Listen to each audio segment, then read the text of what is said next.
Hello everyone and welcome back to Let's Play Shovel Knight King of Cards. In the last part we continued through the game's second chunk, and now we're approaching the end of it as we're now in the last of the Explodatorium stages. Welcome to Ratspoder Runway. Early on at least they actually focus a lot on the namesake enemies, the green mice, that after you hit them, fly a little bit and then explode on impact, which can destroy dirt blocks.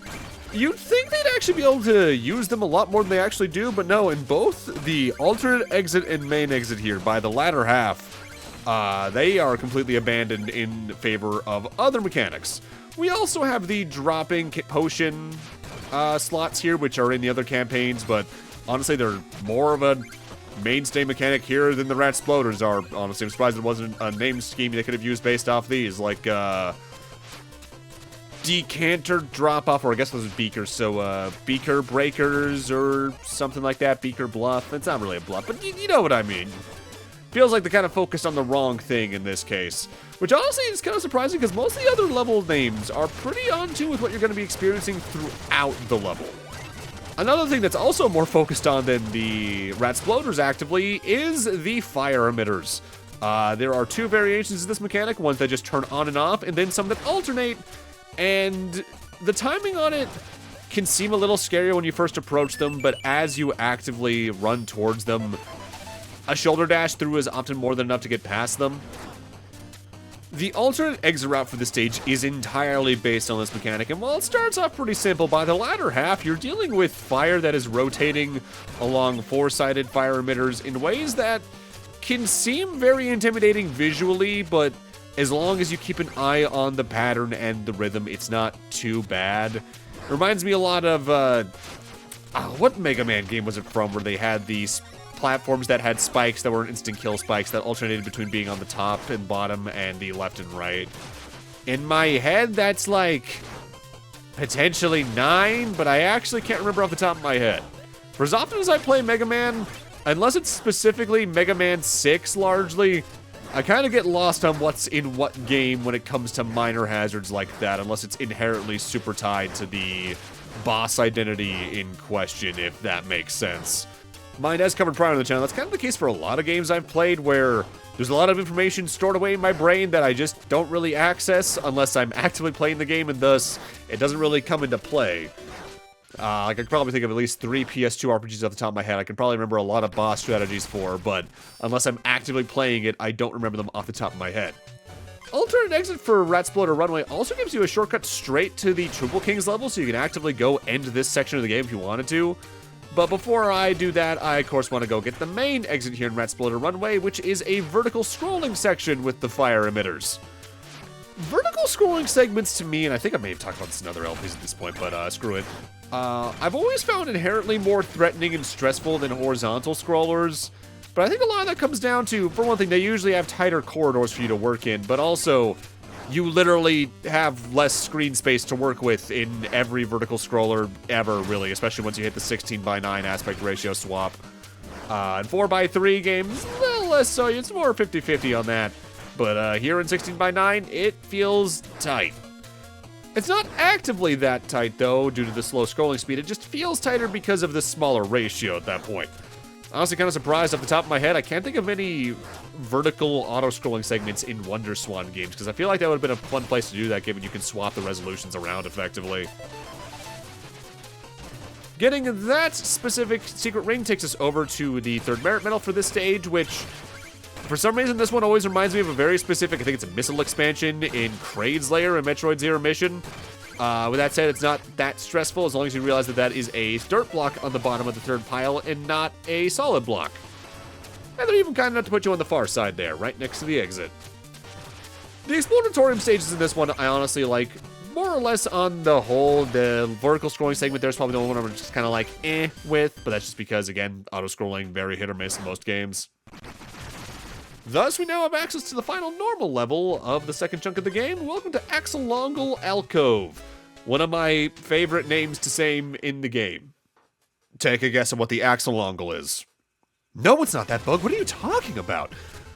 So the way the Axlongls work is that they stay in a set formation until you shoulder charge, in which case they'll slowly revert along their curving body path until they hit another set point. Your goal here is to just kind of figure out how to use them as a platform while also hitting them to get them out of your way. They do some pretty clever things with this, honestly. This is one of my favorite mechanics they add in the campaign. I wish they had done a little bit more with. That is probably the biggest shortcoming of them splitting level aesthetics into 3 distinct levels each, more or less, sometimes even 2, is that what is a very interesting mechanic might not get enough time to shine because they don't combine it with other ones as often. But with what they do with some of the mechanics in this game as it is, it's still really satisfying. Honestly, something that would have been very at home in Shovel Knight at large is like a remix level design mode where they use some mechanics a little more in-depth, interweave them with other ones a little more often to create more complex level designs. But at the same time, I realize that would have been a second version of every goddamn level, and what, across the 4 campaigns, that would be another 60, 70, 80 odd levels. That's not really sustainable for a platformer like this, I would say. I'd rather they use that dev time doing literally anything else to tighten up what experience there could be to begin with. Not every game can do what Gravity Circuit did, is the best way to put it, I guess, when it comes to how they did a lot of post-support. And even that, at some point, I need to really tackle, like, at least, the mean mode that game had that changed how enemy patterns work. But I'll talk about that if I ever actually do that. Oh, God, I should have died just then. I'm alive. I'm screaming, but alive. This level does have one of my least favorite enemy types in the campaign, though. I think they're called Hoot Stacks from my memory of the card. That enemy right there. They look like they're gonna work like the one kind of like cylinder stack enemy from Mega Man 2, but no. Every time you hit an exposed Hoot Stack, it gets removed from the stack, and then another one reveals itself, and then you just knock them down one by one until all 4 are on the ground and just slowly hopping at you. I kind of wish there was a way for you to deal with more of them at once, but there really isn't. It feels like they're more meant to be a hazard than an enemy, if that makes sense. Which I guess makes sense, because they're probably meant to bait out extra shoulder tackles, which in the case you're going after that, you might accidentally hit another axolotl another time, and thus fall into the pits of death because you fell for the hazard of them in that regard. The latter half of this level is largely focused on using Axlongls more as snake platforms out of certain Mario games where they follow a predetermined path and you just need to stay on top of them. I like this section a lot, honestly. Although I feel like they could have done one extra troll move and it would have been really funny. Thankfully, you don't need to worry about the weight of enemies on top of them in the case, say, like that Hoot Stack falls on this one, for instance. You can just completely ignore that and they'll fall off eventually. I guess if you're going for all the gold, you might want to, you know, take them out along the way, but what do I care? You can still shoulder tackle these ones as you saw just then, but all it does is actively pause all the on-screen ones for a second, which can come in handy still if you're trying to catch up to one in a last-second situation. Just watch out all the same, because it's very easy to get knocked down into the pit by an enemy if you're not paying attention. With that, only one level now remains here in the second chunk of the game. It's time for the Royal Pond. Before we go there, though, I want to head back to the Glide Wing and not only pick up another armor from King Pridemore, I want to also go grab another Vigor upgrade from our mother, as well as give the next 10 merit medals to the Bard. See that vast thicket? It comes the Troupple Pond. The view of the ground's poem from our vantage point. Notably, I believe this merit medal set takes us over 70, so we're over the halfway point now when it comes to those. Ahem. Great is my glory, my saplings swim free, for I am the fish and the fruit in the tree. But you are the sun and the sand and the waves, may flowers and festivals grow from our graves. I like that one a lot, if only because it reminds me a lot of the This Too Shall Pass storyline. I don't know why, I just like stories like that. So the armor I'm getting here from King Pridemore is the one I briefly talked about earlier in the LP, where if you hold down the shoulder charge button, it allows you to do an accelerated run. And it is a noticeable speed increase. But in tighter platforming sections like this specific campaign really likes to use a lot of, it can honestly be a detriment more than anything. I'd use this more if you're trying to do the speedrun adjacent trophy or feats, or if you're trying to really grind through certain levels quickly to get some extra coinage to, say, buy the mystery packs for Joustus cards or things like that. Far from my favorite in the long term, really. Which, you know, honestly, that tracks with the armors across all 4 campaigns. I usually like a majority of them. I'm just super comfortable with one, but there's usually one I'm just not a fan of myself personally at all, and that just happens to be this campaign's version of that. Alright, on to finish off the second Joustus Judge. Let's see what the King of Fish has to say about me.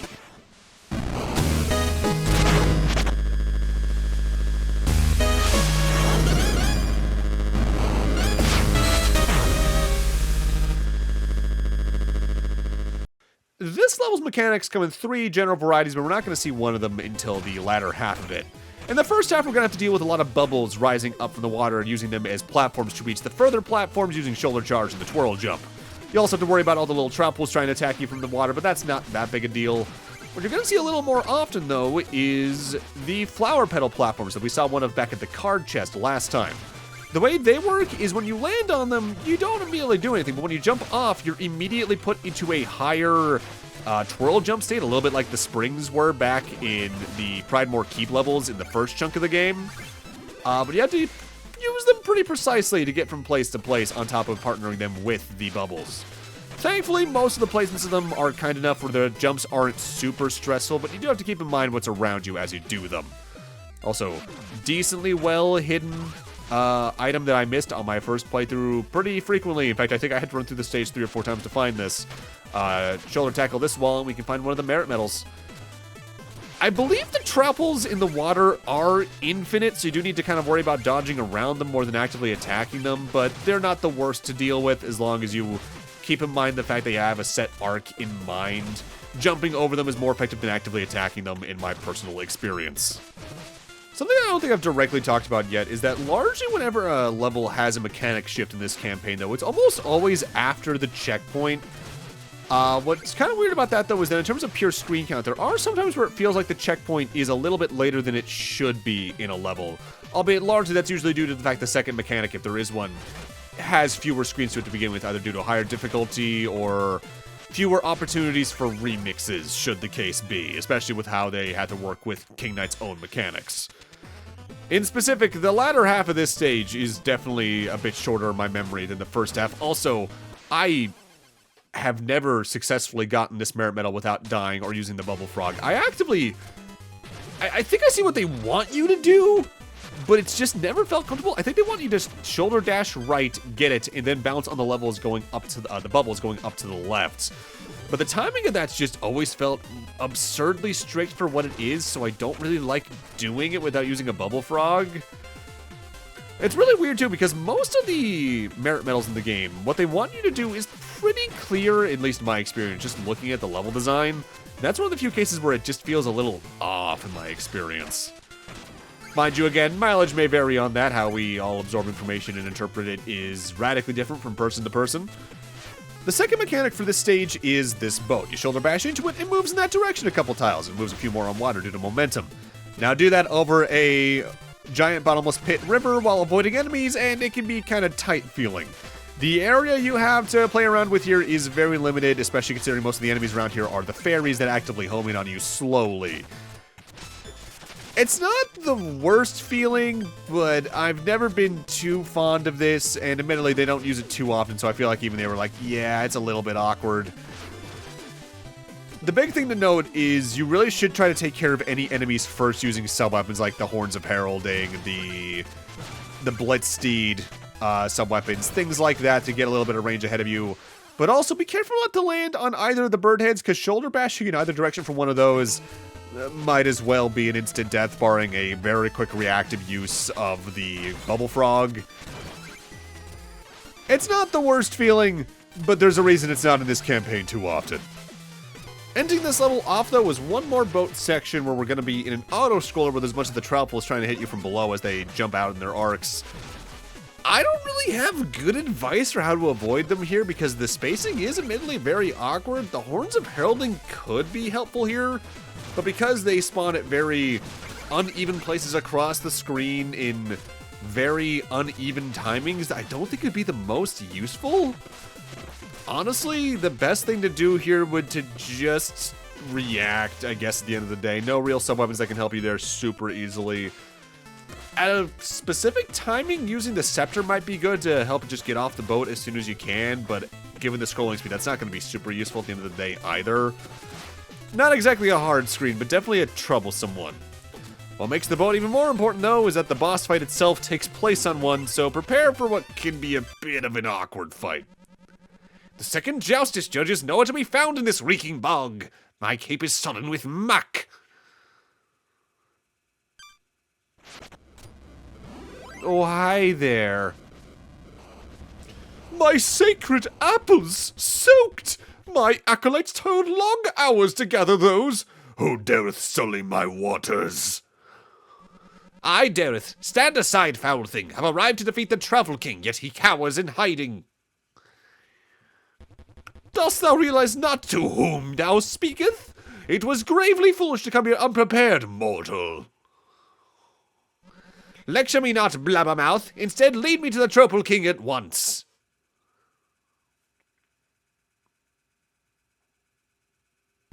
Impudent buffoon! That's me. I'm angered to my very core. I shall teach you some manners myself. The Troupple King can be a troublesome boss fight because you have such a small platform to work with over bottomless pit death. But at the very least, that's balanced out by his large size, so any shoulder charge you do from the boat is likely to hit him, and thus you'll just bounce right back onto the boat harmlessly. A lot of the King's attacks relate to charging across the screen in some form while Trouples either follow him or jump out at the water at you. But he can also go into the background and try to slam down on your boat, and timing this can be a little bit awkward, let alone trying to hit him during that attack. But something that's also really annoying is that towards the latter chunk of his health, some Trouples can also jump out of the water and outwardly heal him. And that can be awkward to deal with, especially during this attack where they just constantly show up and try to drown you out of attacking him. The Heralds of Heralding can be pretty good in this fight, if only because they have a very high chance of hitting him due to his size, but this fight I died to in very silly ways on my first playthrough, and that's kind of continued since. Oh, there's the healing attack. You can get some pretty good mileage out of long-distance options like the Blitzsteed sub-weapon here, but you really gotta be careful, and thankfully if you kill him and then fall in the pit, you're safe. Actually, there's even dialogue that directly shouts that out. That fight's seldom ever fully comfortable to me. Blazes! What of this charlatan then? He turneth a murk into my waters. Truffles bubble him to me. Halt, I beseech thee, please, no more. Acolyte, what troubleth thee, my child? Have mercy, King Knight's here with the blessings of King Pridemore. He seeks the Joustus crown. King Pridemore? Bah! Have our allies all lost their wits since the Joustus crown began? But ye did volunteer, my liege, and the contest has brought us all together, hasn't it? Oh, thou art wise, young acolyte. Perhaps I have misjudged you, King Knight. I shall see thee off at the pond's edge, child. Go with King Knight and accompany him in my stead. 2 major bosses down, 1 to go. And so the Troupple King shared his kingly insight, his knowledge of the Joustus crown, and even a few dance moves. King Knight pretended to listen.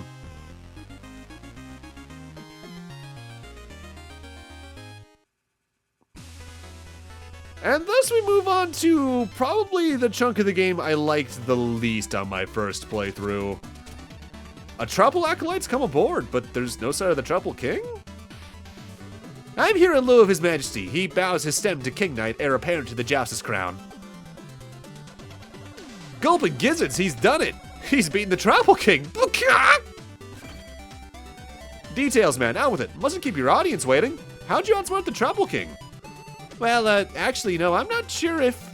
Simple strategy, my subjects. When I exerted my superior intellect, the answer became clear. Right, very good. Just one judge left now. But King Berder's different. We've only recently heard of him. If I may, his famed fruitness tells tales of the Bernard Bluffs where many birders tend to flock. But we've yet to meet this new king ourselves. Something's fishy. The Troupple King's roots seed a dire warning. I shall reflect below decks, King Knight, but do stop by. I might have a whale of a surprise for you. There isn't much time to lose then. Let's gather our wits and compose ourselves. Onward to the Birder Bluffs. But before we move on, we got some purchases to make, of course. What a splendid day. Fresh air, pleasant company, and passing the time with my lovely friend. I never dreamed the Royal King Pridemore might court me as a friend, or as anything. Stop! This exchange is horrid! Before we move on to the Birder Bluffs, though, we want to go meet up with the Troupple Acolytes. They're now both at the bottom left of the glide wing where the Bog Witch can also be met, and they have a surprise for us. What was now an airship has now been replaced by the good king himself, and, man, if I don't know the exact feeling of that face. Oh, surprised to see me, young man. I simply had to accompany my most treated acolyte. I meant to lend my aid, but alas, outside the protective waters of my grotto, I'm beset by allergies most foul. This is dreadful. It's a blowhole. Here I hang, thickly congested. How doth one unclog a waterlogged god? God, I feel that. Stem's alive. I was worried about the Troupple King flying, but what a view. What a vast world. Now, he directly mentions his blowhole for a reason. We can actively cure him of his allergies by doing a twirling jump into his crown from above. This is actually the main reason why you could jump down here much earlier on in the LP. Also because I haven't shown this off yet. Boot our friend off the cliff, and his wingsuit ends up working. I do like that his brother even has a reaction to that. It's partially why I waited. King Knight, you had enough confidence in that you pushed me to my doom? Thank you, I just needed help taking the plunge. And that's how you get an extra 400 gold. By twirling into the Troupple King's crown, we cure him of his allergies, which are, colorful, to say the least. Hopefully not viscous. Ugh. Providence, graces, my mind hath cleared as if from a fog. Glory to thee, 1,000 thanks. Now let us attend to matters at hand. A judicious king issueth forth decrees. May my wisdom temper thee in thy decrees. Wouldst thou write one? If you want to buy decrees, be they of destruction, rejuvenation, or the one we haven't seen yet, the decrees of soaring, you can now buy them for a pretty decent fee at this point. If you've already used all the ones you found in levels up to this point, I could honestly recommend grabbing a couple there. I would especially recommend grabbing a decree of rejuvenation, as there's actually a specific place you might want to use one coming up in Burner Bluffs. But with that, I'm going to need to end this off here. Thank you guys for watching, and in part 10, we start the final main chunk of the game. See you guys then.